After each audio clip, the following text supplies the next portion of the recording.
Welcome to Talkin' Twins. What's the latest on the Minnesota Twins ownership situation? When will Royce Lewis return from the injured list? And is he a possible trade candidate? What is the Twins' plan for Keaschall this season? It might surprise you. And what are our predictions for the Twins in 2025? We've got answers on all of that and a lot more. Watch until the end for a rapid-fire season preview. We'll tell you how we think the Twins will finish in 2025 and why.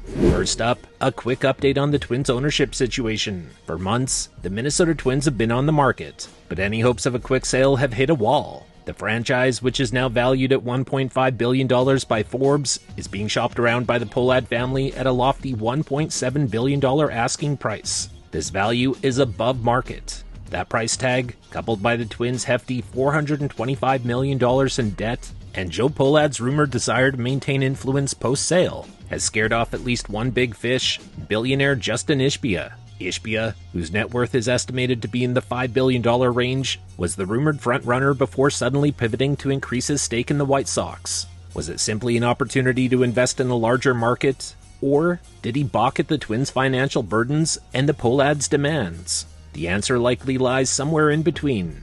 For any buyer, a $1.5 to $1.7 billion purchase price is one thing. Tackling a near $500 million debt load is another. The New York Mets were sold to Steve Cohen with $350 million in debt on the books, but Cohen is the richest owner in baseball and operates in a revenue-rich market. By contrast, the Twins have seen attendance decline since 2019. They lost their lucrative $54 million regional sports network deal and now rely on a less predictable MLB streaming payout. The financial headwinds are clear. Then there's the matter of Joe Pohlad. A report by Ken Rosenthal of The Athletic indicates that Pohlad wants to remain involved with the team in some capacity even after a sale. That request alone is enough to make prospective buyers hesitate. When a fan base is calling for ownership to change, they're not just asking for a different name on the paperwork. They want a cultural shift. If the Pohlad name remains tied to the franchise, is it truly a fresh start? Major League Baseball has a vested interest in seeing the Twins sell for top dollar, as it sets a new benchmark for team valuations. However, the market may not cooperate. When the Nationals' ownership put their team up for sale, lackluster offers led them to pull back. The Angels underwent a similar process, and the Twins may be following that blueprint as well. The Pohlads are misreading the room. If they truly do want to offload the Twins, they need to do one of two things: lower their expectations of the price and accept reality, or find a way to offload a chunk of that debt elsewhere. Expecting a new ownership group to overpay, absorb a mountain of financial liability, and keep Joe Pohlad around is a trifecta of unreasonable demands. It's absolutely ludicrous. And it raises questions about how seriously the Pohlads are taking this sale process. This is a team with a middling financial outlook, playing in a mid-sized market with no ownership of its stadium, and a fan base increasingly apathetic towards the status quo. If the Pohlads won't budge, expect this process to drag on, and if they do pull the team off the market, Twins fans will be left with the same ownership they've been clamoring to remove. In other words, the worst of both worlds. So let's turn this over to you for a moment. What do you think? Are the Pohlads genuinely trying to sell the team? Or are they setting up a scenario where they can say they tried, only to make negotiations so difficult that no deal gets done? Is this a legitimate sale attempt, or just a long drawn-out PR move to pacify a frustrated fan base? And if the Pohlads do stay in control, what does that mean for the future of the Twins, both on the field and in the front office? Let us know your thoughts in the comments below. Next, another spring, another setback for Royce Lewis. The Twins' talented but oft-injured third baseman will begin the 2025 season on the injured list after straining his left hamstring while running out a ground ball on March 16th. Though he initially walked off under his own power, the injury has proven more troublesome than expected. The 25-year-old has yet to resume baseball activities beyond throwing, and swelling in the muscle could linger for up to 2 weeks, delaying any meaningful progress toward a return. That process will definitely take time. And according to several reports, Lewis has remained active in the weight room and on the exercise bike, but a firm timetable for his return remains elusive. The best-case scenario likely sees him sidelined until late April, and that's assuming that he can begin ramping up his workload within the next couple of weeks. Until then, the Twins will turn to a combination of Jose Miranda and Willie Castro. Former top prospect Brooks Lee would have also been in the mix for third base, but he will also start the season on the injured list with a lower back injury. For Lewis, this is yet another frustrating chapter in a career repeatedly disrupted by injuries. The former #1 overall pick has played just 152 Major League games since making his debut in 2022, with a laundry list of ailments limiting his availability, including back-to-back ACL tears. Last season, he appeared in a career-high 82 games, but struggled down the stretch after missing a month with an adductor strain, hitting just .207 with 6 home runs over his final 58 games. That inconsistency is even more frustrating given what Lewis has shown when healthy. He was a game-changing force in 2023, slugging .920 with 4 home runs in 6 postseason games. He was off to a strong start this spring, batting .346 with more walks than strikeouts before his latest injury. Now, the question is when and for how long he'll be able to return. While losing Lewis is a big blow for the Twins, it's also not a new reality for a team that has learned to adapt to his absences. Still, for a player with the talent to be a franchise cornerstone, the hope remains that this is just a temporary setback, rather than a sign of more durability concerns ahead. If you're enjoying this, hit the like button and make sure you're subscribed. Next, is Royce Lewis a possible trade candidate for the Twins this season? In his latest article for The Athletic, Jim Bowden suggests the Twins will trade Royce Lewis to the New York Yankees this season in exchange for left-handed pitcher Henry Lillane, right-handed pitcher Cam Schlittler, and infielder Oswald Peraza. While such a deal may sound intriguing on the surface, it's a no-brainer that the Twins would not even entertain this offer. Lewis, the #1 overall pick in the 2017 draft, is far more valuable than what Bowden's proposed return suggests. Despite his injury history, Lewis has shown glimpses of his tremendous upside when healthy, with 4 seasons of team control left, including the 2028 season, and a ceiling that includes MVP-level performance. It's absolutely inconceivable that the Twins would sell low on their potential franchise player. Recent history has shown that even players with less team control have fetched far more substantial returns. Take the Francisco Lindor and Mookie Betts trades as examples. Lindor, who was traded in 2020, had just 2 years of team control remaining, and Betts, traded by the Red Sox the same year, had the same 2 years of control remaining. Both trades were initially criticized for their perceived lack of value in return, but in hindsight, the deals were regarded as severe underpays. Betts, in particular, is now viewed as one of the most valuable players in baseball, and the Red Sox return looks like a bargain for the Dodgers. This is where Royce Lewis's situation diverges. With 4 years of control remaining, his value is far greater than that of Lindor or Betts at the time of their trades.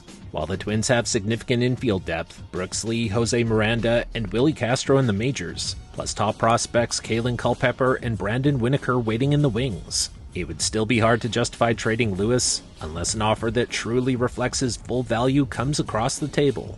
In short, any team looking to acquire Lewis would need to put together a deal that exceeds Bowden's suggested package by a considerable margin. The Twins will not part with a young player like Royce Lewis without getting a substantial return that adequately matches his potential. But what do you think? Is it time for the Twins to start considering the possibility of trading Royce Lewis? Or is it far too early to even have that conversation? Why or why not? Next, top prospect Luke Keaschall is well on track to make a significant impact in 2025. The 22-year-old who underwent Tommy John surgery in August after playing through a torn elbow ligament last season is already back on the field this spring. Keaschall has begun to see some time at second base now, and according to the Twins, he'll begin to see action in the outfield and potentially at first base as well. This defensive flexibility, paired with his solid bat, positions him as a strong candidate for a mid-season debut. In 2024, the well-rounded Keaschall played 13 games at first base, 10 games at second base, 16 games in center field, and 53 games as designated hitter. At the plate, he's a patient hitter with an advanced approach, maintaining a low strikeout rate while drawing walks. In 2024, he posted a .303, .420, .483 line with 15 home runs, 23 stolen bases, and 62 walks in 102 games across AA and High A. His ability to barrel up the ball consistently and his two-strike approach make him a highly promising hitter. Defensively, second base is considered his best fit if his arm fully recovers. However, his speed and athleticism also give him the potential to handle center field or left field, adding to his appeal as a possible utility player. All signs indicate that Keaschall could emerge as a key contributor to the Twins lineup in the second half of 2025. Baseball America projects Luke Keaschall to be the Twins' long-term second baseman, and he could very well be the Twins' starting second baseman as early as mid-season this year. Let us know your expectations for Luke Keaschall in 2025 and beyond. Is he a key part of the Twins going forward, or do you think the Twins will use him as a trade chip? Whatever side of the fence you're on, let us know. Next, it's time for our first chapter of the 2025 season preview for the Minnesota Twins. This season, the Twins are once again a team whose success hinges on health. The good news? When fully healthy, their roster might be the most talented in the AL Central. The bad news? Staying healthy has been a consistent issue for key players like Royce Lewis, Byron Buxton, and Carlos Correa, who each missed significant time in 2024. The trio's availability will be a key storyline as the season progresses. On the position player front, the Twins' core of Royce Lewis, Byron Buxton, and Carlos Correa has the potential to dominate, but their injury histories are well documented. And worse yet, Lewis will start the season back on the injured list with a hamstring injury. Brooks Lee will also be on the injured list. Meanwhile, newcomer Ty France takes the primary role at first base, and he's been one of the Twins' hottest hitters this spring. The team's pitching staff, anchored by Pablo Lopez, has the tools to carry them deep into games. Lopez's consistency could propel him into the Cy Young conversation, while Bailey Ober and Joe Ryan also provide a strong 1-2 punch behind Lopez. Chris Paddock is now entering his second season post-Tommy John surgery, which is typically when most pitchers return to form. Simeon Woods Richardson performed well until he ran out of gas last season, and with a solid spring training under his belt, he now looks to take another step forward. The Twins' bullpen, led by Yohan Duran and Griffin Jax, is another strength and could very well be the best in the majors, offering high leverage and late-game dominance. Both Duran and Jax could easily be considered for the All-Star game, but ultimately, for the Twins to contend this season, it comes down to keeping their star players on the field. With projections ranging from 72 wins to 87 wins, the Twins seem poised for a competitive season, but a lot will depend on their injury luck. If their core can stay healthy, expect the Twins to contend for the AL Central title. Our prediction? The Minnesota Twins will have a record of 84 wins and 78 losses. Good enough for third place in the AL Central, but missing the playoffs. In terms of our player predictions, we think the Twins MVP will be Matt Wallner, the best pitcher, Bailey Ober, the top rookies, Luke Keaschall for the position players, and Zebby Matthews on the pitching side. The comeback player of the year will be Ty France, and this year's breakout player, David Festa. And now, we want to hear from you. Who do you think will be the biggest standout for the Twins this season?